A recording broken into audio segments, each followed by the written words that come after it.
కలలు ఎన్ని రకాలు, వాటి వెనక ఉన్న సైన్సేంటో ఈరోజు చూద్దాం. మనకు వచ్చే కలలు నిజమవుతాయా? ఈ ప్రశ్నకు సమాధానం కావాలంటే ముందు కలల రకాలు తెలుసుకోవాలి. ఈ రహస్యాన్ని మనకు చెప్పేది ప్రాచీన సంస్కృత గ్రంథం స్వప్న విద్య. మన గ్రంథం ఏం చెప్తుందో చూసేద్దానా? స్వప్న కమలాకరం ప్రకారం కలలు ప్రధానంగా 4 రకాలు. అవేంటంటే దైవిక, శుభ, అశుభ, ఇంకా మిశ్రమ స్వప్నాలు. ఒక్కొక్కటిగా చూద్దాం. మొదటగా మంచి ఫలితాలనిచ్చే దైవిక, శుభ స్వప్నాల గురించి మాట్లాడుకుందాం. దైవిక కలలు చాలా అరుదు. ఇవి నేరుగా దైవం నుంచే వచ్చే సందేశాలనంటారు.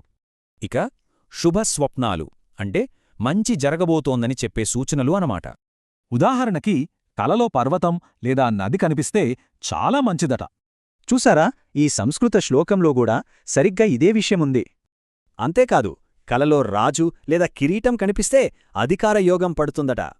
సరే, మరి నెగటివ్ ఫలితాలనిచ్చే కలల సంగతేంటి చూద్దాం రండి. అశుభ స్వప్నాలు అంటే రాబోయే ప్రమాదాల గురించి మనల్ని హెచ్చరించే కలలు.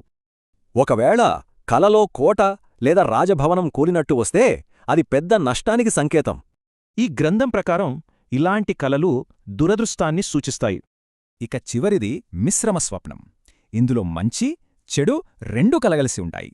సరే, ఇంతకీ కలలు మనకు ఎందుకొస్తాయంటారు? స్వప్న కమలాకరం ప్రకారం మనం విన్నవి, చూసినవి, మన ఆలోచనలు, చివరికి పాపపుణ్యాలు కూడా కారణమే.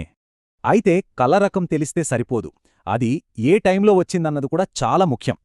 మరి ఏ సమయంలో వచ్చే కల నిజమవుతుంది? ఆ విషయం నెక్స్ట్ వీడియోలో చూద్దాం.